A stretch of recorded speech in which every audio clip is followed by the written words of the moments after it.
اللهم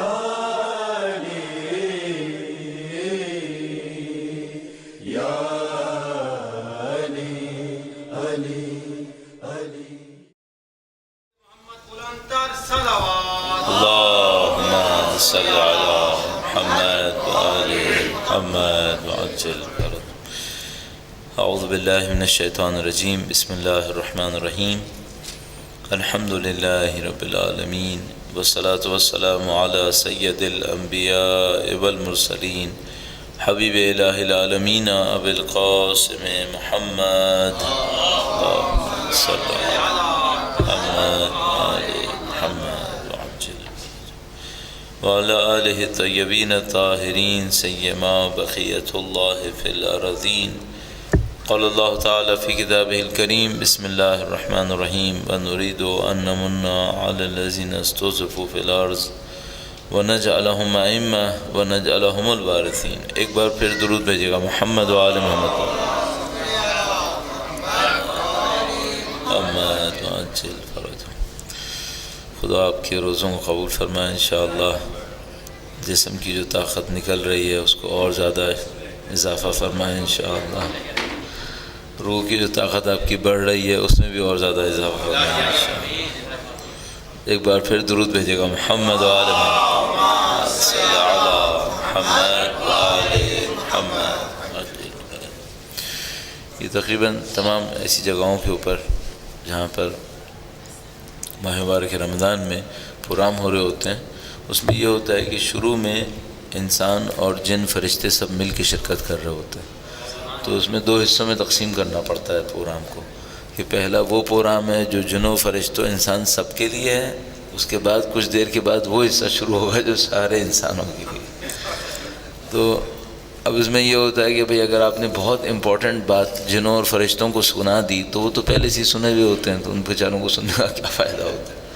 ہم انتظار کر رہے ہوتے ہیں کہ پہلے سارے انسان جمع ہو جائیں تو پھر اس کے بعد پھر انشاءاللہ ساری امپورٹنٹ کام بھی کر لیں. تو اس سے پہلے ہم کیا کرتے ہیں تھوڑا سا ایویلیویشن کر لیتے ہیں.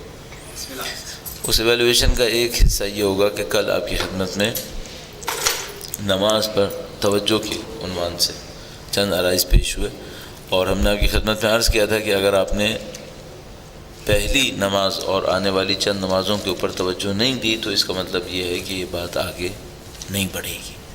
تو سب سے پہلا کام تو مجھے اور آپ کو یہ کرنا پڑے گا کہ یہ سوچنا پڑے گا کہ گزشتہ 24 گھنٹے میں ہم نے جو نمازیں پڑھیں ان میں ہم توجہ دے پائے یا توجہ نہیں دے پائے.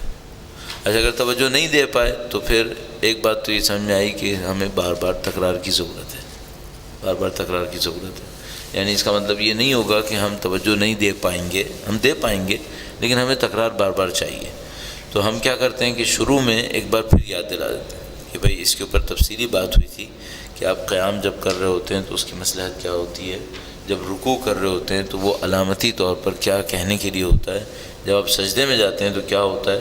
آپ نے ان تمام چیزوں کا خیال کرنا ہے اور انشاءاللہ آگے آنے والی جو نمازیں ہیں ان کے اندر اس کے اوپر توجہ دینی ہے انشاءاللہ. ایک بار پھر درود بھیجے گا محمد و آل محمد.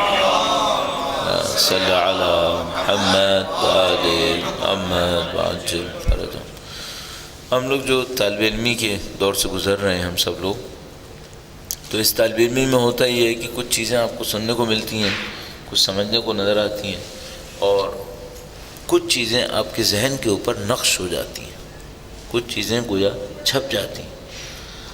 تو ایک روایت مجھے میرے ذہن میں آتی ہے کہ جو بالکل ابتدائی طالب علمی کے اندر وہ کہیں میں نے پڑھی تھی. چلیے یہ ٹرک بھی آپ کی خدمت میں عرض کر دیتا ہوں. کچھ لوگوں کو ڈائری لکھنے کی عادت ہوتی ہے. آج کل کی عادت تقریباً نہ ہونے کے برابر ہو گئی ہے. پہلے زیادہ ہوتی تھی لوگوں کو. لوگ ڈائریز لکھا کرتے تھے.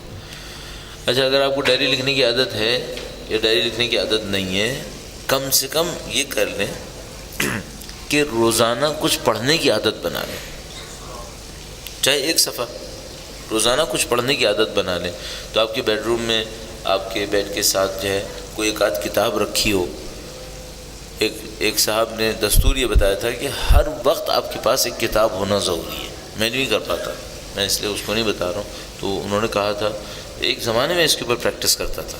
ایک زمانے میں طالب علمی کے بعد اور اس سے بھی کافی عرصے بعد تک پاکستان آنے کے بعد بھی کچھ سال تک کرتا رہتا تھا. ایک کتاب اپنے ہاتھ میں ضرور رکھتا تھا. اور میں ایک منظر یاد آ گیا مجھے, بڑا عجیب منظر تھا. چلیں ابھی جب تک اور لوگ آئیں تو میں عرض کرتا چلوں. جب میں پاکستان واپس آیا تھا تو میں بہت دور ایک اسکول تھا پڑھانے جاتا تھا, تو اس میں تقریباً 1 سے 1.5 گھنٹہ مجھے بس میں لگتا تھا. 1 سے 1.5 گھنٹہ بس میں جاتا تھا.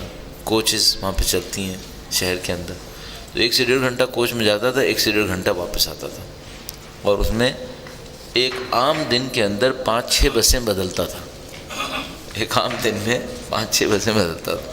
اور کبھی ادھر ادھر کہیں اور جانا ہو تو پھر بسیں زیادہ بدلنی پڑتی تھیں, تو اس میں بڑے بڑے سین دیکھنے کو ملتے تھے.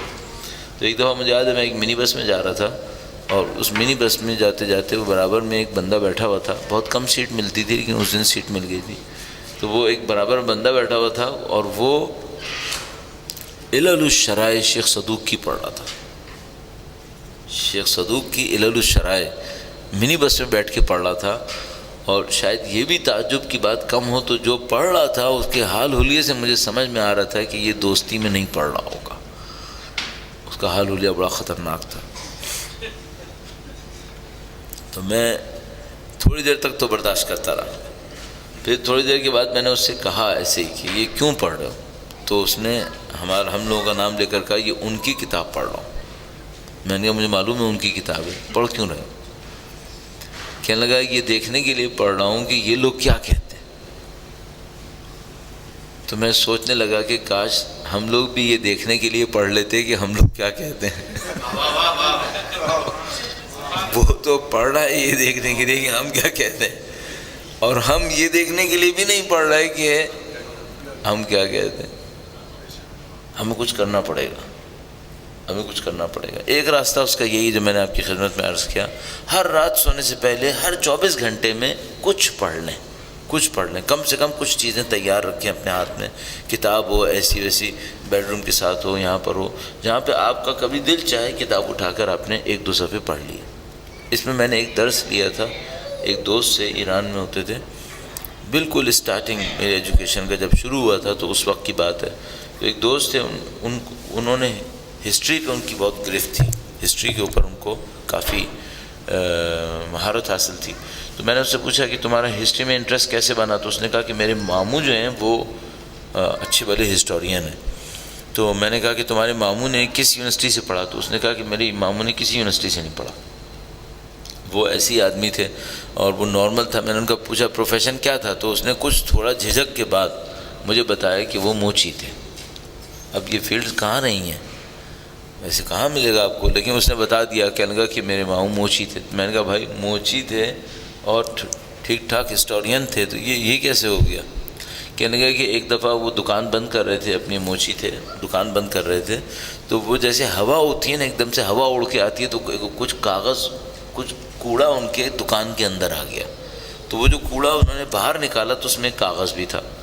وہ کاغذ جو تھا وہ انہوں نے ایسے ہی اٹھا لیا, اس کو پڑھنے لگے. تو وہ ان کو پسند آیا. وہ کسی ہسٹری کی بک کا ایک پیپر تھا, پیج تھا, وہ ان کو پسند آیا. تو انہوں نے کیا کیا کہ وہ اگلے دن اس کتاب کو ڈھونڈ کر وہ کتاب خرید لی. وہ کتاب خریدی اور اس کو پڑھنے لگے. تو پڑھنے کی وجہ سے ان کا انٹرسٹ ہسٹری میں بن گیا. تو میں نے کہا کہ چلو یہ بھی صحیح ہو گیا کہ ایک کاغذ جو ہے وہ حضرت پتہ نہیں کون سے فرشتے جو تھے وہ ان کے پاس لے آئے. لیکن یہ کہ وہ موچی ہوتے ہوئے ان کو یہ وقت کہاں ملتا تھا کہ وہ پڑھتے تھے. بالآخر کام کرنا ہے, دکان کھولنی ہے نہیں کھولنی ہے. تو اس نے کہا کہ اس کا بھی ایک عجیب مذاق ہوا, یعنی اس کا بھی ایک اتفاق ایسا ہوا کہ انہوں نے یہ کہا کہ مجھے جو پہلا پیج ملا تھا وہ اس وقت ملا تھا جب میں دکان بند کر رہا تھا, تو اب میں ہر روز دکان بند کرتے وقت پڑھا کروں گا. تو جب وہ دکان بند کر لیتے تھے تو وہ کتاب نکال کر تھوڑی دیر پڑھا کرتے تھے. تو وہ انہوں نے سوچا ہوا تھا کہ میں ہر رات دکان بند کرنے سے پہلے 1 صفحہ پڑھوں گا. تو کہنے لگا کہ وہ کبھی کبھی کتاب اتنی انٹرسٹنگ ہوتی تھی کہ وہ صبح تک وہیں رہتے تھے. 1 صفحہ ہی ختم نہیں ہو پاتا تھا. تو پھر ان کی, ہمارے اس دوست کی یہ بات سن کر مجھے ایک بات سمجھ میں آئی کہ کاش میں بھی 24 گھنٹے میں 1 صفحے کی عادت ڈال لوں تو نہیں معلوم اپنی زندگی میں کتنی کتابیں ختم کر لوں گا.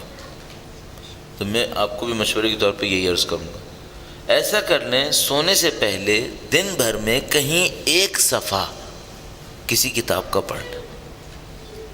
آج کل تو ہم لوگ انٹرنیٹ وغیرہ کے اوپر بھی کافی چیزیں پڑھ لیتے ہیں، لیکن ہم اس طرح سے سوچ لیں بس ایک صفحہ پڑھنا ہے، انٹرنیٹ پہ پڑھوں یا کتاب میں سے پڑھوں. ایک اور بات کہوں گا وہ یہ کہ یہ جو ایک صفحہ پڑھیں نا، یہ اخبار کا نہ ہو،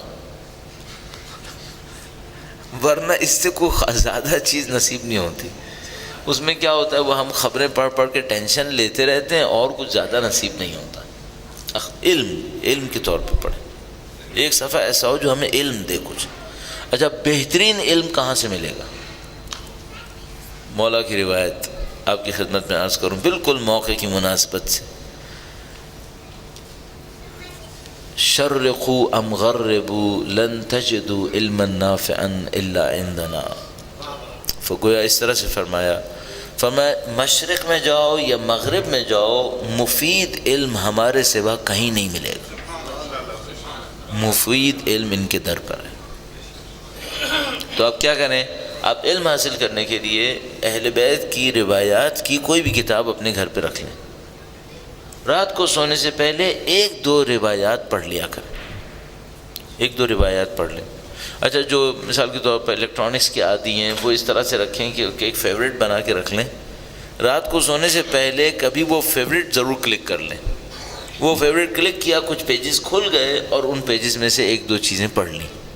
تو چلو، اب دنیا بھر کے فیوریٹس بناتے ہیں نا ہم لوگ، پتہ نہیں کس کو بیٹھتے ہی اس کو کلک کرنا ہے، اس کو بھی کلک کرنا ہے. تو ایک فیوریٹ یہ بھی رکھ لیں کہ اس میں سے بھی کلک کرنا ہے. اچھا، اب جب اتنی بات ہوئی ہے نا، تو ابھی میں ایک اور تجربہ ایک اور دوست کا بتاتا ہوں. ہم نے ایک بات تجربے بتانے سے پہلے عرض کر دوں، مجھے ایک بات سمجھ میں آئی ہے. ایک دوست نے یہ بات پوچھی تھی. اس نے کہا کہ یہ جو ہم پڑھ کے آتے ہیں نا، 10 سال پڑھیں یا 12 سال پڑھیں یا 15 سال پڑھیں، یہ کبھی ختم ہو جاتا ہے.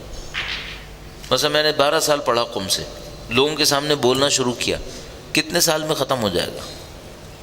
میں آپ کو بتا رہا ہوں، اگر مزید نہ پڑھوں نا، 2 3 سال 4 سال 5 سال ختم ہو گیا.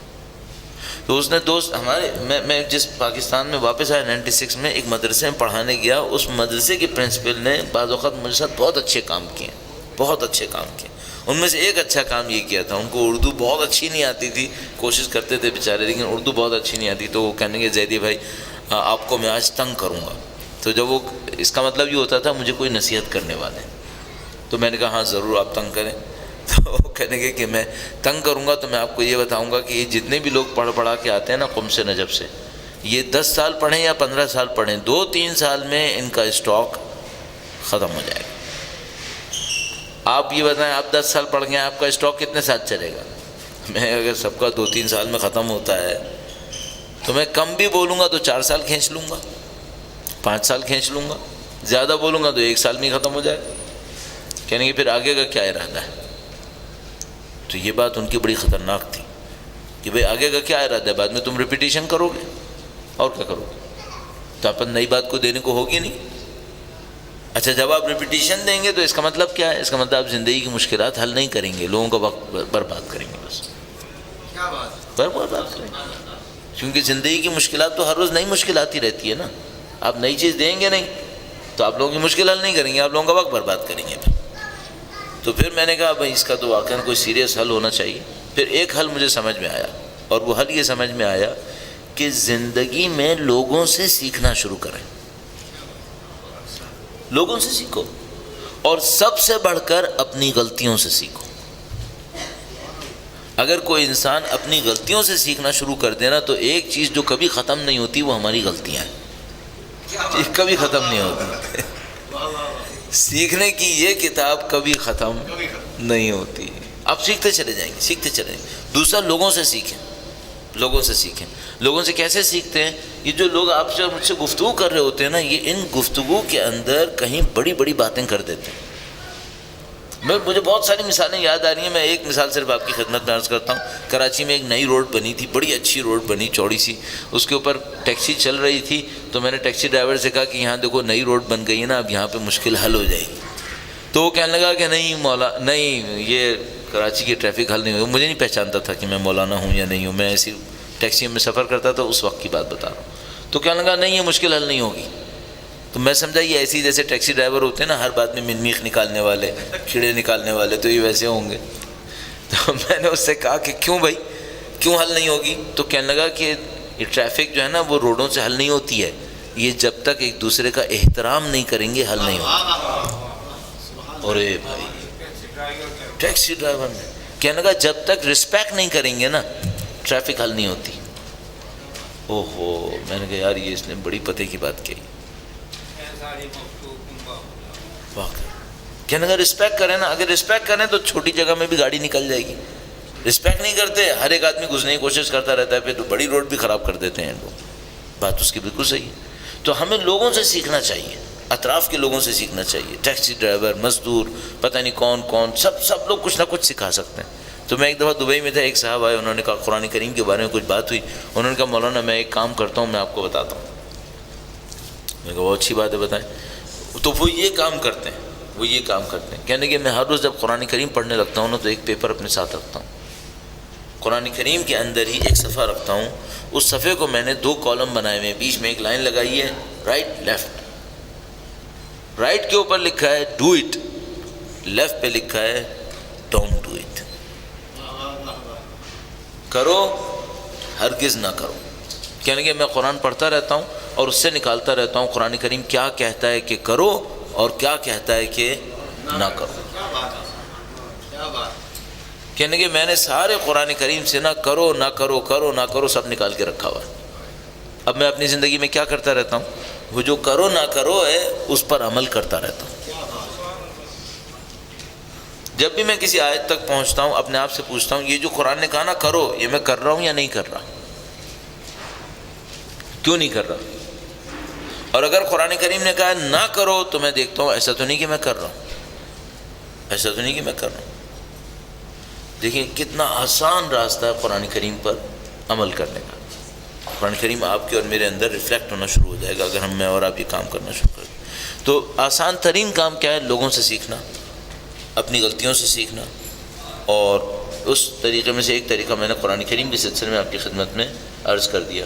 تو ابھی جو باتیں ہوئیں اس میں یہ ہوئیں کہ آپ ہر 24 گھنٹے میں کوئی نہ کوئی ایک صفحہ ضرور پڑھنے کی کوشش کر لیں، وہ علم سے ہو، اور علم کے ساتھ جب قرآن کریم کی بات آئی تو قرآن کریم سے پڑھنے کا یہ طریقہ کار آپ کی خدمت میں بیان ہوا۔ درود بھیجے گا محمد و آل محمد صلی اللہ محمد و آل محمد۔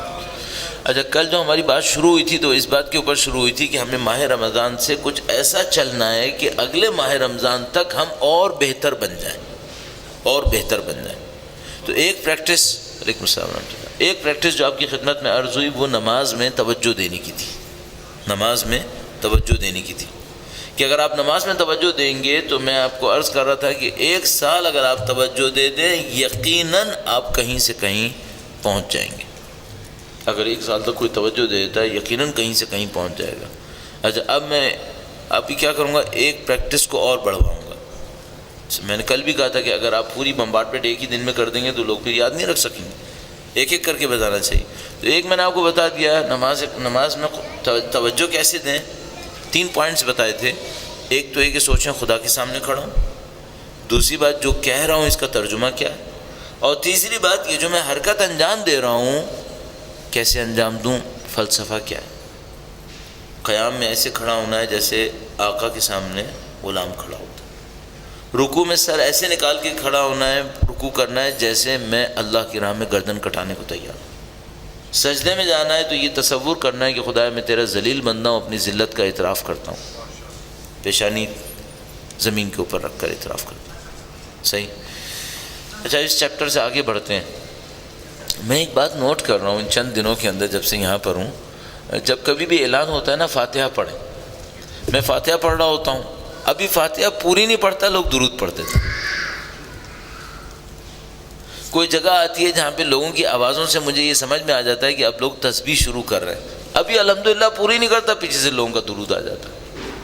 اس کے مطلب ایک بات مجھے سمجھ میں آ رہی ہے، ہم ذکر کرنے میں ذکر پہ توجہ نہیں دے رہے،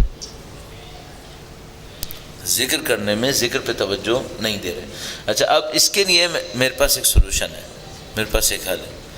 ہمارے پاس جو ذکر موجود ہیں ان میں نفیس ترین ذکر وہ تسبیح ہے جو بیوی کے نام سے ہمارے پاس موجود ہے۔ ان کے نام گرامی پر درود بھیجے گا محمد و آل محمد۔ محمد وآل محمد. اچھا آپ کو یاد ہے میں نے آپ کی خدمت میں عرض کیا تھا کہ وہ آقا قراتی کہتے تھے کہ اچھائی کے وائرس کیوں نہیں پھیلا دیتے، اچھائی کے وائرس پھیلاؤ. تو یہ تسبیح پڑھنے کا ایک طریقہ میں آپ کی خدمت میں عرض کرنا چاہ رہا ہوں، بہت دفعہ عرض کرتا ہوں مختلف جگہوں کے اوپر. اچھا یہ میں آپ کو مطمئن ہو کے کہہ رہا ہوں، گارنٹی سے کہہ رہا ہوں کہ اگر آپ نے عمل کیا تو اثر بہت ہے. یہ صرف پاکستان میں نہیں ہوا ہے، پوری دنیا میں جہاں کہیں بھی ہمارے کئی لوگ لیکچر وغیرہ سنتے ہیں انہوں نے بتایا کہ ہاں اثر ہوتا ہے. اور یہ میں آپ کو اپنے تجربے سے بتا رہا ہوں کہ میں جب بھی اس طریقے کے اوپر عمل کرتا ہوں فوراً اس کے اثر کو اپنے اندر احساس کرتا ہوں. صحیح. تو میں آپ کی خدمت میں وہ طریقہ عرض کروں گا. یہ وہ اچھائی کا وائرس ہے جو میں یہاں پہ چھوڑنا چاہ رہا ہوں، ٹھیک ہے، تاکہ یہ آپ کے ساتھ رہے. اور اگر 1 سال تک آپ نے اس کے اوپر پریکٹس کر لیا نا تو میں آپ کو گارنٹی سے کہہ رہا ہوں کہ آپ کی اسپریچویلٹی کہیں سے کہیں پہنچ جائے گی، آپ کی معنویت کہیں سے کہیں پہنچ جائے گی انشاءاللہ. درود بھیجیے گا محمد وآل محمد.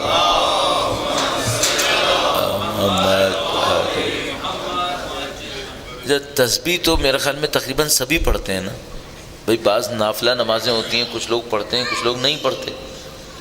نماز شب شاید ہر کوئی نہیں پڑھتا ہوگا، نماز غفیلہ شاید ہر کوئی نہیں پڑھتا ہوگا. تسبیح تقریباً سب لوگ نماز کے بعد پڑھ لیتے ہیں. بھائی طریقہ کار کیا رکھنا چاہیے؟ 3-4 پوائنٹس ہیں جو ہمارے ریگولر سننے والے نا وہ اس کو سن کے بور ہو چکے ہوں گے. میں 1-2 لوگوں سے معذرت خواہوں لیکن یہ طریقہ کار اتنا امپورٹنٹ ہے، میں اس کو مس نہیں کرتا. میں نے کل بھی کہا تھا میں وہ انویسٹر ہوں جو اپنی انویسٹمنٹ کو صحیح جگہ پہ لگا کے جانا چاہتا ہے تاکہ مجھے ریٹرن ملتا رہے اس کا. تو آپ کریں گے مجھے ثواب ملے گا، میں اس کو ضائع نہیں کروں گا. آپ کو طریقہ کار عرض کروں گا. اللہ انشاءاللہ ہم سب کو عمل کی توفیق نصیب فرمائے. درود بھیجے گا محمد وآل محمد.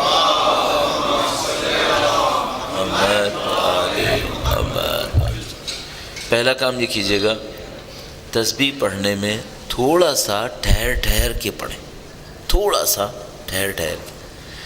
جب زمانے میں بہت زیادہ سینسیٹیو تھا تو میں نے اس کا اندازہ لگایا تھا کہ یہ لوگ تسبیح کتنی دیر میں پڑھتے ہیں.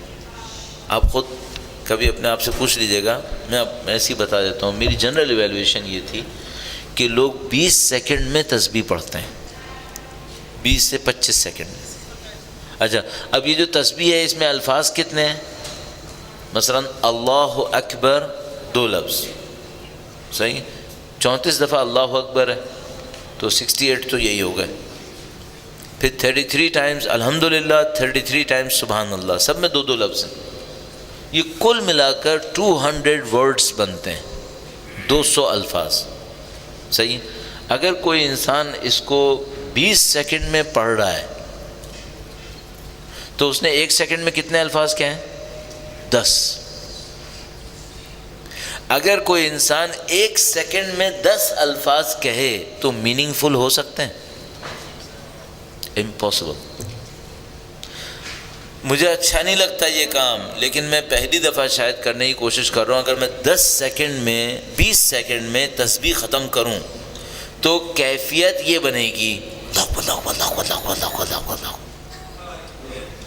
کیا یہ تسبیح ہے؟ یہ تسبیح نہیں ہے، یہ قطعاً تسبیح نہیں ہے. اس کا مطلب ہے تسبیح کا اثر اس بندے کو مشکل ہے کہ مل پائے، بہت مشکل ہے، تسبیح کا اثر نہیں ملے گا.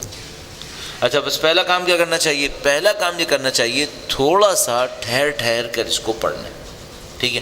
اچھا مثال کے طور پر عام لوگ 20 سیکنڈ میں پڑھتے ہیں، آپ کتنی دیر میں پڑھیں؟ ایسے ہی میں کہوں گا ٹو اسٹارٹ وتھ آپ 2 منٹ میں پڑھیں.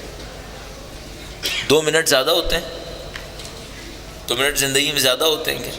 اچھا اگر آپ نماز کے بعد 2 منٹ بیٹھے رہیں گے تو کوئی نقصان ہو جائے گا آپ کا کیا؟ کوئی نہیں ہوگا. 2 منٹ کوئی چیز نہیں ہوتی. اور اگر آپ نے 5 وقت کی نمازوں کے بعد ہر نماز کے بعد بھی 2 منٹ لگائے تو ٹوٹل 10 منٹ لگیں گے. پورے دن کے اندر 10 منٹ، وہ بھی 2 منٹ کے کئی وقفوں کے ساتھ. اتنا کوئی مسئلہ نہیں ہے. اس سے آپ کی زندگی میں کوئی خلل ہوگا کیا؟ کچھ ہار جائیں گے آپ؟ نہیں. اور میں عرض کروں کہ بہت کچھ جیتیں گے انشاءاللہ تعالی. بس پہلا کام یہ کریں، تسبیح پڑھتے وقت تھوڑی سی اسپیڈ کم کر لیں. نمبر 1. نمبر 2، جو کچھ بھی پڑھ رہے ہیں آپ نے کم سے کم 33 ٹائمز پڑھنا ہے، کیونکہ 34 ٹائمز اللہ اکبر ہے، 33 الحمدللہ، 33 سبحان اللہ. یہ کر لیں کم سے کم شروع کے 10 الفاظ توجہ سے پڑھ لیں. مثلا آپ نے 10 دفعہ کہنا ہے، 34 ٹائمز آپ نے کہنا ہے اللہ اکبر، 10 دفعہ کم از کم توجہ سے کہہ دیں اللہ اکبر اللہ اکبر. اسپیڈ تقریباً اتنی رکھ لیں، اللہ اکبر اللہ اکبر اللہ اکبر اللہ اکبر. کیا توجہ دیں اس کے اندر؟ 2 چیزیں سوچنی ہیں، اللہ اور اکبر یعنی اس کی کبریائی، اللہ اور اس کی عظمت. اس کو آپ احساس کر لیں. مثال کے طور پر اللہ کی کبریائی اور عظمت کو سوچنے کے لیے آپ اپنے ذہن میں کیا لا سکتے ہیں؟ مثال کے طور پر اگر میں تسبیح پڑھ رہا ہوں اللہ اکبر اللہ اکبر، میں اللہ کی کبریائی سوچنا چاہتا ہوں تو میں چھوٹے چھوٹے پوائنٹس اپنے ذہن میں سوچ سکتا ہوں. مثال کے طور پر میں سوچ سکتا ہوں خدا مجھے مارنے میں کتنی دیر لگے گی، مائکرو سیکنڈ بھی نہیں، جو میں نے کل بھی عرض کیا تھا تفصیل سے. اگر خدا متعال اس پہاڑ کو زمین سے ہلانا چاہے کتنی دیر لگے گی؟ وہ جو کشمیر میں زلزلہ آیا تھا اس میں پورا پہاڑ ہلا ہوا لوگوں نے دیکھا ہے. پورے پہاڑ کو یوں جیسے کسی نے چاقو سے سلائس کیا ہو، وہ تو میں نے خود کٹا ہوا دیکھا ہے. یہ خدا کی کبریائی ہے. اس کی کبریائی کیا ہے؟ 7 ارب انسان سب مل کر سجدہ کریں، اس کو اتنی سی چیز نہیں ملے گی. 7 ارب سب مل کر کفر کر دیں نعوذ باللہ تعالی، اتنی سی چیز کم نہیں ہوگی. اس کی کبریائی ہے. کسی کے دینے سے کچھ ملے گا نہیں، کسی کے لینے سے کچھ چھنے گا نہیں. یہ اس کی کبریائی ہے. اس کی کبریائی یہ ہے کہ بے شمار فرشتے ہر وقت اس کی تسبیح و تمجید میں مشغول ہیں. اس کی کبریائی یہ ہے. میں تسبیح کروں یا نہیں کروں اس کے اوپر کوئی فرق نہیں پڑنے کا. جو کبریائی ہے اس کی کبریائی کو سوچیں، اس کی عظمت کو سوچیں. اللہ اکبر اللہ، کتنا عظیم الشان خدا. 34 دفعہ آپ نے کہا، تھوڑا سا رک رک کے کہیں اور اس کی کبریائی کو، اس کی عظمت کو اپنے ذہن کے اندر لے کر آئیں. اگر آپ نے اس کام کو اچھی طریقے سے کر لیا، خدا کی عظمت آئی تو پھر فوراً آپ کے دل پر خشوع طاری ہوتا ہے. فوراً آپ کے دل پر، جس کو ہم لوگ اردو میں کہتے ہیں، عربی کا لفظ ہے خضوع و خشوع. خضوع خشوع طاری ہوتا ہے. جیسے یہ خضوع خشوع طاری ہوتا ہے نا، ہلکا سا آپ کی آنکھیں نمناک ہوں گی، ہلکا سا آپ کی آنکھوں میں آنسو آئے گا. علامت میں نے آپ کی خدمت میں عرض کر دی. اگر آپ کی تسبیح صحیح شروع ہو گئی، آپ کو تسبیح کے 10-15 الفاظ کہتے کہتے ہی احساس ہو جائے گا میری تسبیح صحیح ہو رہی ہے. اور صحیح کرنے کے لیے کیا کرنا ہے میں نے آپ کی خدمت میں عرض کیا. ذرا سلو پڑھیں، مفہوم کو توجہ دیں. مثلا اللہ اکبر کہہ دیا، الحمدللہ میں کیا سوچوں؟ خدا کی نعمتوں کو سوچوں. مثلا میں ایسے ہی میں سوچتا ہوں خدا متعال نے مجھے کوئی نعمت دی ہے یا نہیں دی ہے؟ نعمتیں ہی نعمتیں. اچھا میں اپنے طور پر اپنی پوزیشن میں آ کر سوچ رہا ہوں، اتنی نعمتیں خدا نے مجھے دی ہیں،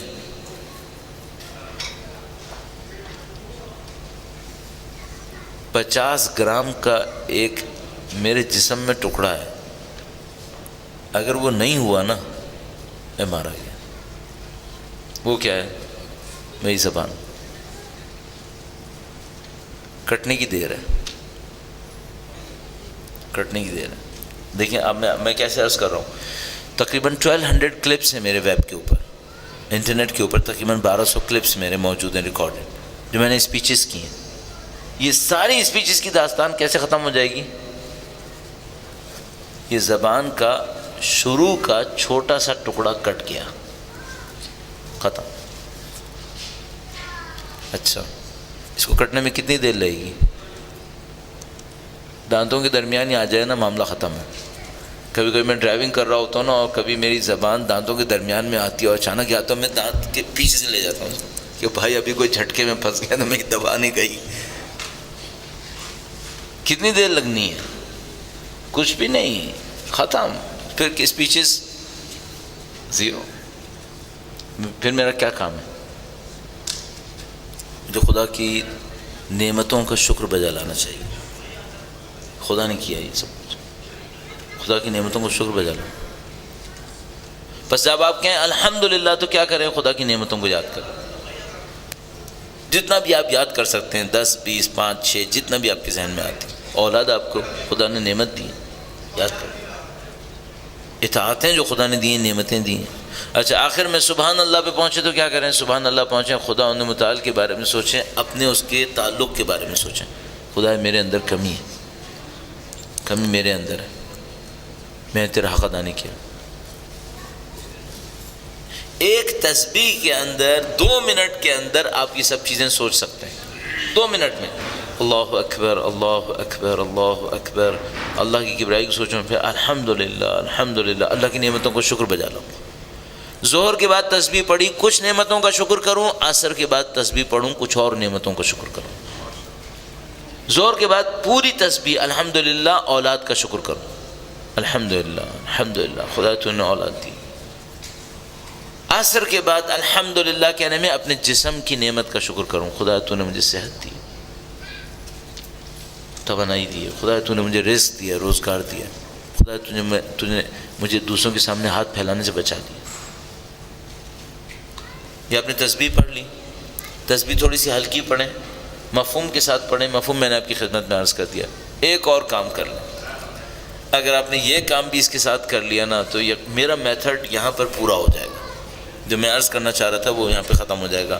اور میں آپ کو دوبارہ گارنٹی سے کہہ رہا ہوں، اگر آپ نے 1 ہفتے بھی اس طریقے سے تسبیح پڑھ لی. اور میں ایک زمانے میں جب بہت زیادہ جذباتی ہوتا تھا میں کہتا تھا اگر 1 ہفتے بھی کوئی اس طرح تسبیح پڑھے نا اور اس کی روح نہ ہلے تو آ کے تھوک دے. پھر جس زمانے بہت جذباتی ہو جاتا نا میں ایسے کہتا تھا. اب اتنا جذباتی نہیں ہوتا. اب میں کہوں گا تھوکنا کہیں اور جا کے تھوکو، میرے بھائی تھوک رہا ہو، ایسے تھوڑی. اپنا کام کرو، تسبیح پڑھو. تیسرا پوائنٹ کیا ہے؟ تیسرا پوائنٹ ہے عجیب پوائنٹ ہے. اس سے پہلے کہ میں پوائنٹ کہوں، ایک ریسرچ آپ کے سامنے ریفلیکٹ کرتا ہوں جو نان مسلم سے شروع ہوئی تھی. الحمدللہ اس میں مسلمان بھی بہت انوالو ہو گئے. بڑی اچھی ریسرچ ہوئی ہے. درود بھیجے گا محمد و آل محمد. صلی علی محمد. اچھی، بہت اچھی ریسرچ ہی ہوئی ہے. آپ نے دیکھا ہمارے دین کے اندر کبھی جو پرانے دین پہ چلنے والے تھے اور ابھی بھی کچھ لوگ ہوتے ہیں، وہ کسی کو کوئی کہتا ہے کہ اس کے اوپر پھونک کے دے دیں گلاس پانی کا. مثلا گلاس پانی کا گلاس دیتے ہیں، کہتے ہیں اس پہ پھونک کے دے دیں. تو وہ بعض اوقات کوئی دعا پڑھتے ہیں، پھونکتے ہیں، دے دیتے ہیں. آپ کے خیال میں یہ کام صحیح ہے غلط ہے؟ اب مثلا بہت سارے ممکن ہے بچے کہیں کیا پتہ صحیح ہے غلط ہے. پہلے لوگ کر رہے ہیں، کچھ لوگ کر رہے ہیں، کچھ لوگ نہیں کر رہے ہیں. صحیح ہے. ایک جاپانی تھا، اگر آپ کو اس کی ریسرچ پڑھنی ہو تو آپ گوگل پہ جا کر ہی میسیجز فرام واٹر اس کو آپ لکھ لیجیے، اس سے اس کی ریسرچ واضح ہو جائے گی. اس نے ایک ریسرچ کی. اس نے کیا کیا؟ اس نے ایک پانی کا گلاس لیا، اس کو اس نے اٹھایا، بالکل وہ جو ماؤنٹین سے پیور فاؤنٹین نکلتا ہے وہاں سے نکالا. اس کا اس نے ایک قطرہ لیا اور اس کو سب زیرو ٹیمپریچر میں ڈراپ کر دیا. جب اس نے قطرے کو سب زیرو ٹیمپریچر میں ڈراپ کیا تو قطرے کا کرسٹل بن گیا. یہ جتنے بھی برف پڑتی ہے جو آپ کے سامنے پڑتی ہے ان سب کے کرسٹل ہوتے ہیں، ہم سب کو پتہ ہے. تو اس کا کرسٹل بن گیا. کرسٹل کو مائکروسکوپ کے نیچے لے کے گیا. یہ جتنے کرسٹل ہوتے ہیں ان کے اندر شیپس ہوتی ہیں. تو اس نے دیکھا کہ جو پانی اس نے چشمے سے لیا تھا اس کے کرسٹل کی شیپ بہت خوبصورت ہے. آپ کو بتایا آج کل مائکروسکوپ آتی ہیں جن میں کیمرہ بھی لگا ہوتا ہے. اسی مائکروسکوپ کے ساتھ آپ نے کیمرے سے تصویر بھی کھینچی، بعد میں لوگوں کو دکھائی، یہ دیکھو کرسٹل کے اندر جو پیٹرن تھا کتنا خوبصورت پیٹرن ہے. پھر اس نے ایک اور کام کیا. اس نے کیا کیا؟ ٹوکیو کے بیچ سے ایک دریا بہتا ہے، اس نے اس دریا کا پانی بھی لیا، اس کو کرسٹل دیکھا اس نے دیکھا اس کا پیٹرن انتہائی گندا ہے.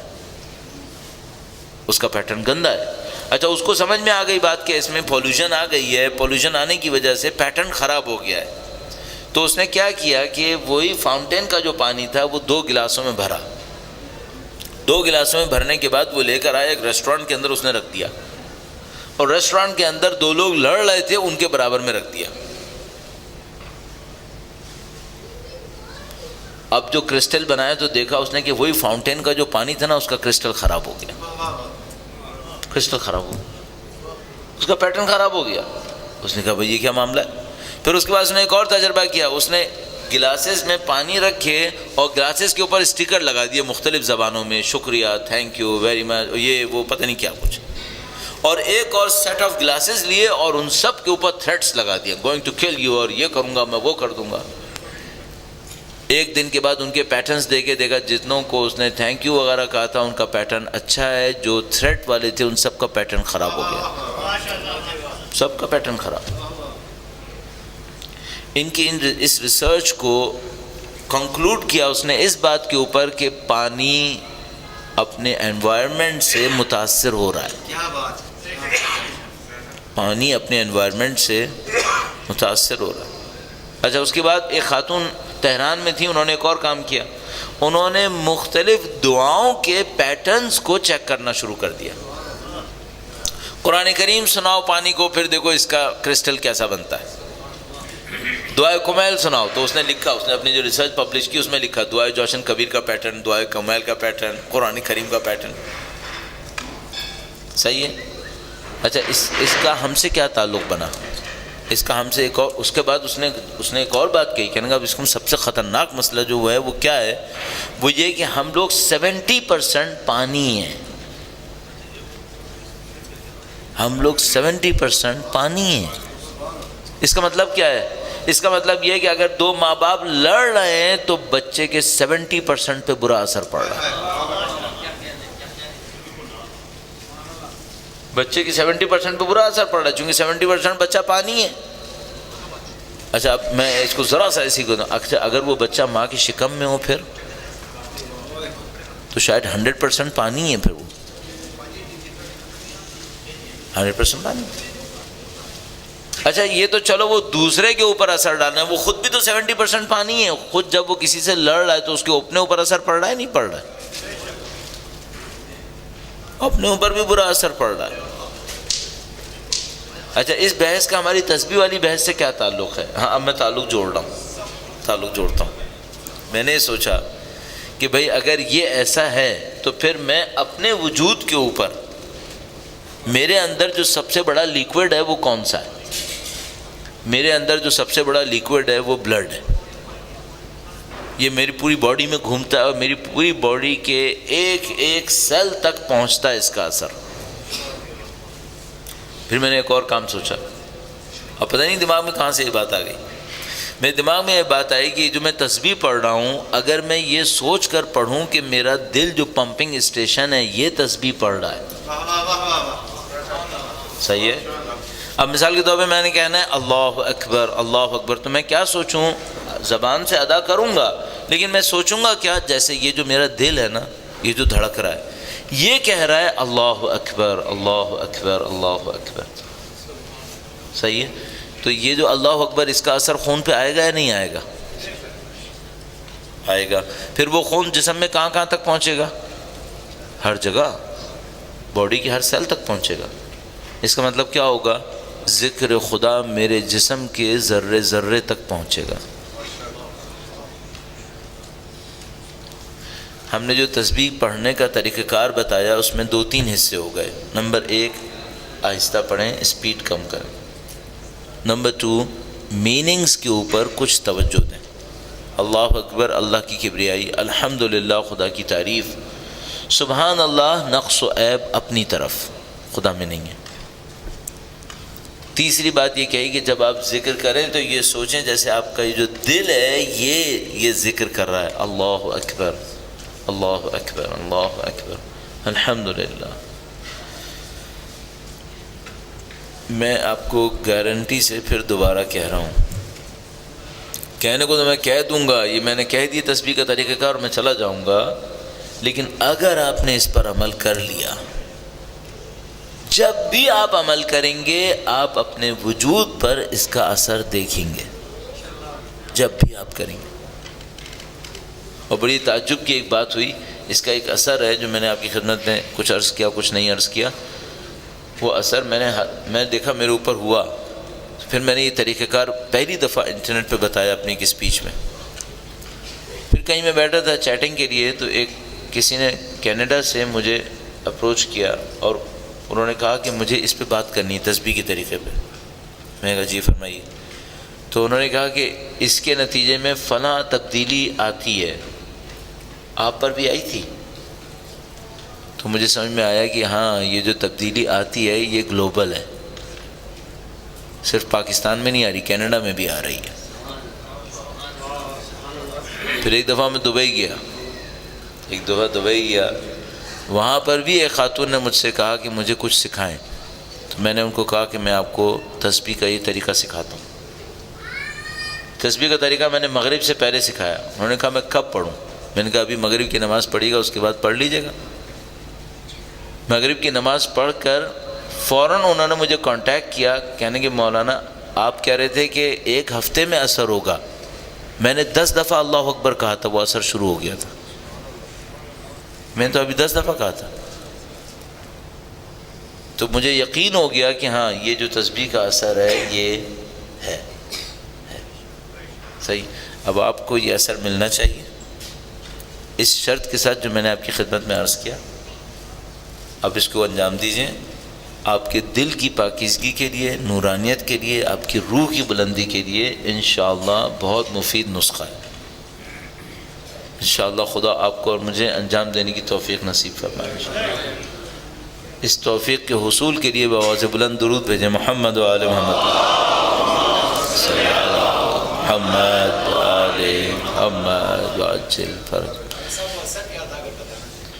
میرا اپنا یہ خیال ہے کہ وہ فارسی میں کہتے ہیں شنیدن کئی بود مانند دیدن، سننا کبھی دیکھنے کی طرح ہو سکتا ہے کیا؟ میں سنانے پہ آپ کو نہ چھوڑوں، آپ خود دیکھیں۔ شنیدن کئی بود مانند دیدن، تو آپ انشاءاللہ خود احساس کریں گے اسے، اور کوشش کرتے رہیں، بہت آسان۔ خیر ایک بات ہو گئی۔ اچھا اب ایک اور بات ہے اس سے ریلیٹڈ، چونکہ بات اسپریچولیٹی کی آئی ہے، روحانیت کی آئی ہے، معنویت کی آئی، تو ایک اور بات آپ کی خدمت میں عرض کرتا چلوں۔ کوئی انسان اس دنیا میں ایسا شاید ہی ہو، ممکن ہے ہو، ہمیں نہ پتہ ہو، شاید ہی ہو جس کی اسپریچولیٹی ہمیشہ یوں اوپر جاتی رہے۔ معصوم کے سوا نہیں ہوتے، جو غیر معصوم ہوتے ہیں نا ان کی اسپریچولیٹی یوں چلتی ہے، اوپر نیچے اوپر نیچے۔ ایک دن اچھا دن آتا ہے، دل چاہتا ہے عبادت کرنے کا، ایک دن ایسا دن آتا ہے بالکل دل نہیں چاہتا۔ یہ تقریباً سب کے ساتھ ڈرامہ ہے۔ آپ خود سوچئے، آپ نے دیکھیں کچھ ایسے لوگ کہ جو کبھی نماز بہت پابندی سے پڑھتے ہیں، پھر کچھ دن نظر آتا ہے بالکل نہیں پڑھتے، دیکھیں نا ایسے۔ میں نہیں کہہ رہا کہ عام آدمی کو اتنا برا ہونا چاہیے کہ پڑھے ہی نہیں۔ بعض اوقات کیا ہوتا ہے، کبھی ایسا ہوتا ہے عبادت کا دل چاہ رہا ہوتا ہے، کبھی زور زبردستی سے پڑھنی پڑتی ہے۔ یقین مانیے اس 18 سال میں جب سے پاکستان میں ہوں اور الحمدللہ تبلیغ کا کام کر رہا ہوں، اگر یہ تبلیغ ہے پتہ نہیں سمجھ میں نہیں آتا، تو اس میں کئی دفعہ ہوتا ہے کوئی دوست آ کر کہتا ہے مولانا میری نماز شب 1 گھنٹے میں ختم ہوتی تھی، اب فجر کی نماز مشکل سے پڑھتا ہوں۔ کئی دفعہ ہو چکا ہے میرے ساتھ کہ کسی نے آ کر کہا کہ مولانا نماز شب بھی 1 گھنٹے پڑھتا تھا، 2 گھنٹے نماز شب پڑھتا تھا، اب ایک فجر کی نماز مصیبت سے پڑھتا ہوں۔ ایک ذکر ہے، بہت مشہور ذکر ہے، وہ کوئی کیا کرتا تھا، کچھ پریکٹس کے اندر کچھ لوگ کیا کرتے ہیں، تو وہ 360 مرتبہ سجدے میں جا کے کرنا پڑتا تھا۔ وہ میں نے کہیں پہ کسی کو بتایا تھا، تو وہ میرے پاس وہ 360 دفعہ سجدے میں جا کر وہ ذکر کیا کرتا تھا۔ پھر کہیں بہت عرصے کے بعد کہیں ملا تو مجھے پتہ چلا کہ اس کے حالات کچھ مصیبت میں پڑ گئے۔ میں نے اس سے پوچھا کیا ہوا؟ کہنے کا مولانا آپ کو یاد ہے میں ہر رات 360 دفعہ وہ ذکر کرتا تھا سجدے میں۔ میں نے کہا ہاں۔ کہنے کا مولانا ابھی فجر کی نماز بھی مصیبت سے پڑھتا ہوں، سب ختم ہو گیا۔ یہ کیس روٹین کا کیس ہے، لوگوں کی معنویت ایک طرح سے یوں نہیں چلتی۔ گرتے ہیں پڑھتے ہیں گرتے ہیں پڑھتے ہیں، اس طرح ہوتا ہے۔ اچھا میں کہتا ہوں چلو یہ بھی نارمل ہے، اب پھر ایسا نہ ہو کہ گرے تو بالکل ہی نیچے چلے گئے، یہ نہیں ہونا چاہیے۔ ٹھیک ہے تھوڑا بہت لڑکھڑائے، آگے پیچھے ہو گئے، پھر دوبارہ وہ کیا کہتے ہیں اہل علامہ اقبال نے دیکھا ادھر ڈوبے ادھر نکلے، اتنا ہو کہ ڈوبے تو ایسے نہیں کہ بالکل ہی ڈوب گئے معاملہ ہی ختم ہو گیا، ٹھیک ہے ڈوبو نکلو بھی تو صحیح، پھر ادھر ڈوبو ادھر نکلو پھر۔ اچھا میں اپنی طالب علمی کے اندر اس کے اوپر بہت سوچتا تھا کہ یہ کیا معاملہ ہوتا ہے، تو ڈوبتا ہے نکلتا ہی نہیں ہے پھر، اور ڈوبتا ہے تو بہت گہرا ڈوب جاتا ہے۔ کچھ ایسا ہو سکتا ہے کہ انسان تھوڑا بہت تو کھسکے بالکل نیچے تک نہ جائے، تو مجھے سمجھ میں آیا کہ ہاں کچھ چیزیں ایسی ہوتی ہیں جو انسان کو اس فلوٹنگ کنڈیشن کے اندر روک لیتی ہیں، ڈوبنے نہیں دیتی۔ یہ تسبیح ان میں سے ایک ہے، یہ تسبیح ان میں سے ایک ہے، ڈوبنے نہیں دیتی انسان کو۔ اگر کوئی تسبیح کو صحیح پڑھے، جو میں نے ابھی آپ کی خدمت میں عرض کرنے کی کوشش کی، اس سے مشابہ کچھ کر لے تو تقریباً سکون سے کہہ رہا ہوں ڈوبنے نہیں دے گی، بالکل نہیں ڈوبے گا۔ تھوڑا بہت آگے پیچھے جھٹکا لگتا ہے انسان کو اپنے گناہوں کی وجہ سے، لیکن ایک دم نہیں ڈوبتا۔ ایک کام یہ کرے، تسبیح عرض کر رہا ہوں، دوسرا ایک اور کام کر لے تو پھر تقریباً یقین ہے کہ نہیں ڈوبے گا اگر صحیح کر لے۔ وہ کیا ہے؟ روزانہ سید الشہداء کی کوئی ایک زیارت پڑھ لے۔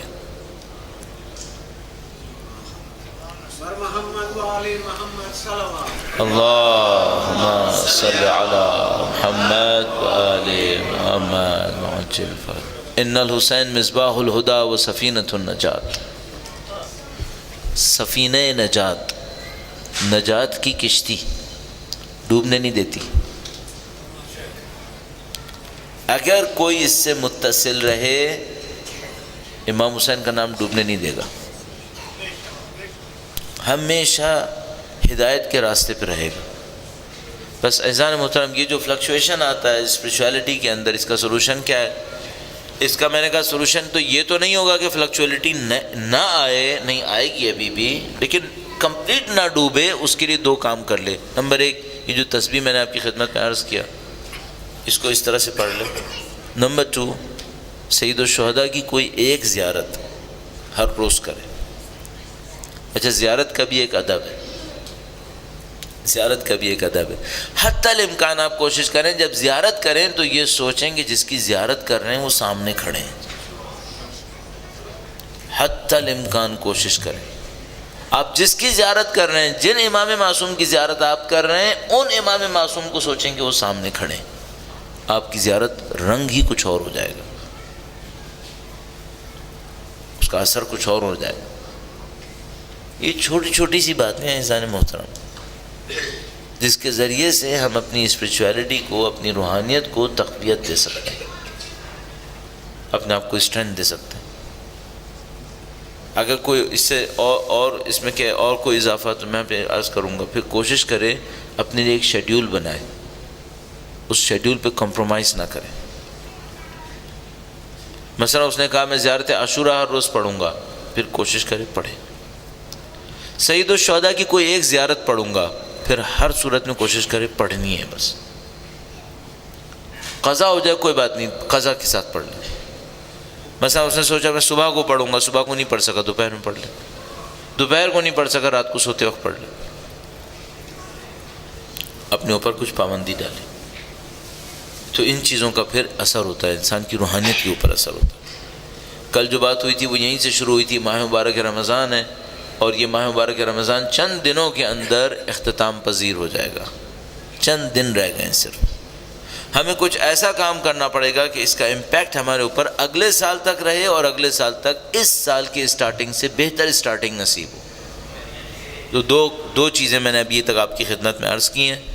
اگر اللہ نے توفیق دی کل کچھ اور عرض کرنے کی کوشش کروں گا۔ نمبر 1 عرض ہوا آپ کی خدمت میں کہ آپ نماز پر توجہ دیں، اور نماز پہ توجہ دینے کی جو تھوڑے بہت ٹرکس تھیں، پوائنٹس تھی، وہ میں نے آپ کی خدمت میں عرض کر دی کل، کہ مفہوم کو سوچیں، کس کے سامنے کھڑے ہیں اس کو سوچیں، اور تیسری بات مصلحتوں پر، فلسفوں کے اوپر غور کریں۔ آج جو بات عرض ہوئی وہ یہ کہ تسبیح کس طریقے سے پڑھیں۔ تسبیح پڑھنے کے 3 پوائنٹس بتائے۔ نمبر 1 تھوڑا سا سلو پڑھیں، اسپیڈ کم۔ نمبر 2، مفاہیم کے اوپر غور کریں۔ اللہ اکبر، اللہ کی کبریائی، الحمدللہ، خدا کی نعمتوں کا شکر، سبحان اللہ، نقص و عیب کا اعتراف اپنے اندر۔ اور یہ بات کہی گئی کہ دل سے پڑھیں، اور دل سے پڑھنے کا طریقہ کار یہ عرض کیا گیا کہ ایسے سوچیں جیسے جو میں اللہ اکبر کہہ رہا ہوں، یہ جو میرا دل پمپ کرتا ہے خون کو، یہ کہہ رہا ہے، اور اس کا اثر وہ جو میں نے آپ کو بتا دیا، آپ کے پورے وجود تک خدا کے نام کا اثر پہنچ رہا ہے۔ اس کے ساتھ جو بات عرض ہوئی وہ یہ کہ آپ سید الشہداء کی کوئی ایک زیارت ہر روز کہیں نہ کہیں ضرور پڑھیں، تاکہ انشاءاللہ سید الشہداء سے ہمارا اور آپ کا توسل جاری رہے۔ وقت کے امام کے حوالے سے کیا کام ہر روز کروں؟ پہلے تو ایک جملہ آیت اللہ بہجت سے عرض کرتا چلوں، پھر اس کے بعد اس کے اوپر 2-4 جملات اور عرض کروں گا۔ درود بھیجے گا محمد و آل محمد صلی اللہ محمد و آل محمد وعجل فرج۔ ہمارے جو اساتذہ ہوتے تھے قم میں، ان میں سے کچھ ہمیں سکھاتے تھے ایسی باتوں میں کہ یہ جو تبلیغ ہوتی ہے اس میں کن چیزوں کا خیال رکھنا۔ تو وہ ہمیشہ کہتے تھے کہ دیکھو، ہمیشہ اس بات کا خیال رکھنا کہ اگر لوگ بھوکے ہیں نا تو ان کو زیادہ دین دینے کی کوشش مت کرنا، کیونکہ بھوکے پیٹ میں ان کو دین زیادہ سمجھ میں آئے گا نہیں۔ لیکن میں نے کہا یہاں مشکل یہ ہے کہ بھوکے کو ہی دین دینا ہے، اور وہ بھی جو 17 گھنٹے کا بھوکا ہو۔ ایک بھوکا بھی ہوتا ہے، کوئی 12 گھنٹے کا بھوکا ہوتا ہے، ایک آدمی جو 17 گھنٹے کی بھوک اور پیاس لیے بیٹھا ہے، اس کو آپ نے دین دینا ہے، اور وہ بیچارہ دین لینے کے لیے آیا ہوا ہے۔ تو اب یہ ہے کہ ہمارے پاس تو کام یہ ہے کہ بھائی ٹھیک ہے اسی ٹائم میں دینا ہے۔ تو آپ سے میں نے چند پوائنٹس عرض کیے، جس کو سنبھالنا آپ کا کام ہے، میں اپنا کام کر چکا ہوں۔ ایک بات اور عرض کر رہا تھا، وقت کے امام کے حوالے سے کیا کریں۔ آیت اللہ بہجت ایک جملہ کہتے تھے، کسی نے پوچھا آقا امام تشریف لانے والے؟ کہاں امام آنے والے؟ کہا امام کب آئیں گے؟ امام کب آئیں گے؟ تو کہنے لگے جب پوری دنیا میں لوگ امام کے لیے دعا کر رہے ہوں گے۔ ان سے کسی نے پوچھا کون سی دعا؟ کہنے لگے یہی اللہم کل ولیک الحجۃ ابن الحسن۔ مجھے یوں لگ رہا ہے انہوں نے کسی مکاشفے میں یا علم کی کسی حالت میں یہ دیکھا ہے کہ جب امام آئے ہیں تو پوری دنیا میں لوگ یہ دعا پڑھ رہے ہیں۔ آپ لوگ جب نماز کے بعد کھڑے ہو کے دعا پڑھتے ہیں نا، تو میں سوچتا ہوں شاید وہ بات پوری ہو رہی ہے، شاید وہ بات پوری ہو رہی ہے۔ ہم 30-32 سال پہلے یہ دعا نہیں جانتے تھے۔ میں آپ کو گارنٹی سے عرض کر رہا ہوں، شیعہ محلے میں رہتا تھا میں، اور میں گارنٹی سے کہہ رہا ہوں ہمارے محلے میں شاید ہی کوئی ہوگا جو اللہم کل ولیک کو جانتا بھی ہوگا۔ آپ جانتے تھے 30 سال پہلے؟ نہیں۔ اس لیے میں کہتا ہوں یہ جو آغا بہجت کی بات ہے نا، لگتا ہے یہ واقعاً پوری ہونے کی طرف جا رہی ہے۔ اب سب جانتے ہیں، اب سب یہ دعا پڑھ رہے ہیں۔ 30 سال پہلے جس دعا کو ہم جانتے ہی نہیں تھے، اب ہم سب لوگ وہ دعا پڑھ رہے ہیں اور بار بار پڑھ رہے ہیں۔ اس دعا میں کوئی اثر ہے، اس دعا کو ہم باندھ کے رکھ رہے ہیں۔ اپنی ہر محفل، اپنی ہر مجلس کے اندر کہیں نہ کہیں یہ دعا آ جائے۔ تو میں نے اپنے لیے ایک کام عہد کے طور پہ رکھا ہوا ہے، وقت بالکل ختم ہونے والا ہے، آخری منٹس میں امام کے نام کا وقت ہے، یہ آخری منٹس کے اندر میں نے اپنے لیے ایک عہد کیا ہوا ہے، وہ یہ کہ میں فجر کی قنوت میں، عصر کی قنوت میں اور عشاء کی قنوت میں یہ دعا پڑھوں گا، اپنے لیے سوچا ہوا ہے۔ اچھا جب جماعت سے ہوتا ہوں تو کبھی پڑھتا ہوں اور کبھی اس لیے نہیں پڑھتا کہ لوگ سوچیں گے لمبی دعا ہے، تو پھر میں ڈیپینڈ کر رہا ہوتا ہوں کہ یہ نماز کے بعد پھر خود پڑھیں تو پھر میں نہیں پڑھوں گا۔ لیکن اگر اپنی ذاتی میری نماز ہو تو میں فجر میں، عصر میں اور عشاء میں یہ ضرور پڑھتا ہوں۔ کیوں؟ میں چاہتا ہوں اس کا حصہ بنوں جو آپ بہجت نے کہا تھا، پوری دنیا اللہم کل ولیک پڑھ رہی ہوگی۔ آپ کو بھی یہی ریکمینڈ کروں گا، اپنے امام کا نام، ہم غلام ہیں ان کے، ہمیں اعتراف ہونا چاہیے، ان کی غلامی پہ فخر بھی ہونا چاہیے، اور ان کی غلامی کو لوگوں کے سامنے اعتراف بھی کریں۔ میں کسی پولیٹکس میں نہیں گھسنا چاہتا ہوں، نہ کسی پولیٹکس کا اشارہ کرنا چاہ رہا ہوں، اور میں کسی کو فیور نہیں کرنا چاہ رہا۔ کوئی اس بات کو برا نہ مانے، اچھا نہ مانے۔ مجھے احمدی نژاد میں ایک بات اچھی لگی، چاہے وہ اچھا لیڈر تھا یا برا لیڈر تھا، ایکسٹریمسٹ تھا، فنڈامنٹلسٹ، فینیٹک، جو کچھ بھی تھا، مجھے نہیں معلوم، میں اس کو سب چھوڑ رہا ہوں۔ مجھے اس کی صرف ایک بات بہت اچھی لگی، یونائٹڈ نیشن میں گیا اور وہاں جا کر اس نے کہا ہم امام مہدی کے ماننے والے ہیں. مجھے اس کی بات اچھی لگی. ہمیں کھل کر دنیا کو بتانا ہوگا ہم امام مہدی کے ماننے والے. ہمارے ایک دوست ہیں کراچی یونیورسٹی میں ڈپارٹمنٹ آف فلسفی کے اندر ہیں, پی ایچ ڈی کا تھیسس لکھا. تھیسس کا مجھے دکھایا, کہنے کہ مولانا یہ میں ڈیفینڈ کرنے والا ہوں. میں نے تھیسس اٹھا کے دیکھا, بہت اچھا تھیسس, پتہ ہائیڈگر کے اوپر تھا, کس کے اوپر تھا. پریفیس دیکھا, ڈیڈیکیٹ کیا ہوا تھا. کس کو ڈیڈیکیٹ کیا ہوا تھا؟ امام وقت کو. اور اس طرح نہیں کیا تھا کہ میں امام کے نام پہ وقف اس کو پیش کرتا ہوں, نہیں, لکھا تھا میں امام مہدی علیہ الصلوۃ والسلام جو اس تاریخ کو دنیا میں آئے, اس تاریخ کو غیبت میں گئے اور دوبارہ واپس آئیں گے. میں نے کہا جاوید بھائی ایک امام زمانہ لکھ دیتے تو شاید کوئی اپنے والے کو سوچ لیتا, امام مہدی لکھ دیتے تو وہ بھی کوئی اپنے آپ کو سوچ لیتا. یہ جو آپ نے کیا نا کہ امام کا پورا نام لکھا, اس تاریخ کو پیدا ہوئے, اس تاریخ کو غیبت میں گئے, ایسے واپس آئیں گے, کہنے کہ یہ میں نے اس لیے لکھا ہے تاکہ کوئی کسی اور کو نہ سوچے, میرے والے امام کو سوچے. میں اپنے امام کو بتا رہا ہوں, میں اس امام کا ماننے والا ہوں. میں نے کہا جاوید بھائی مجھے نہیں لگتا یہ ڈیفینڈ کامیاب ہو پائے گا. کہنے کا مولانا, یقین مانے اس آدمی نے جذباتی ہو کر کہا, کہنے کا مولانا اگر اس پیج کو ہٹانا پڑا نا تو مجھے پی ایچ ڈی نہیں چاہیے, مجھے اسی پیج کے ساتھ پی ایچ ڈی چاہیے. میں حیران تھا کہ اس کو پی ایچ ڈی کیسے ملے گا. ساری ڈپارٹمنٹ آف فلسفی میں سیکولرز ایتھیسٹ بھرے پڑے تھے اور میں سوچا تھا اس کا پی ایچ ڈی گیا بیچارے کا, لیکن الحمدللہ رب العالمین پی ایچ ڈی بھی مل گیا, پڑھا بھی وہیں رہے, کوئی مسئلہ ہی نہیں.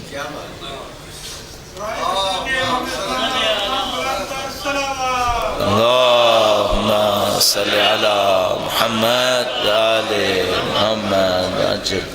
عزیزان محترم, یہ چند پوائنٹس آپ کی خدمت میں اس لیے عرض کی, آپ اس کے اوپر عمل کریں گے انشاءاللہ آخر وقت میں وقت کے امام کے حضور ادائے احترام کے لیے. اور جو باتیں آپ کی خدمت میں عرض ہوئیں, میں آپ کو خلوص سے کہہ رہا ہوں, 30 سال سے ہو گئے مجھے طالب علم ہوں, اس میں سب باتیں اہل بیت کی تعلیمات کے مطابق ہیں. عمل کرنے کی کوشش کریں گے, آپ ان سے نزدیک ہوں گے. خدا انشاءاللہ, خدا سے دعا کرتے ہیں پاک پروردگار ہمیں ان کی تعلیمات کو سمجھنے عمل کرنے کی سعادت نصیب فرما, ان کے ظہور مبارک میں تعجیل فرما, ان کے لشکر کی تعداد میں اضافہ فرما, ان کے دشمنوں کو نیست و نابود فرما. ہمیں ہماری اولادوں کو قیامت تک تمام نسلوں کو ان کے بہترین چاہنے والوں میں قرار فرما. ہماری زندگیوں کا اختتام دین کی راہ میں شہادت قرار فرما. ربنا تقبل منا انک انت السمیع العلیم. بجاہ محمد و آلہ الطاہرین امام کے ساتھ تجدید عہد کے لیے, اظہار وفا کے لیے, اس عہد کو دوبارہ بتانے کے لیے کہ مولا آپ کے غلام ہیں, آپ کے خادم ہیں, آپ کے لیے جان دیں گے. درود بھیجیں محمد و آل محمد پر.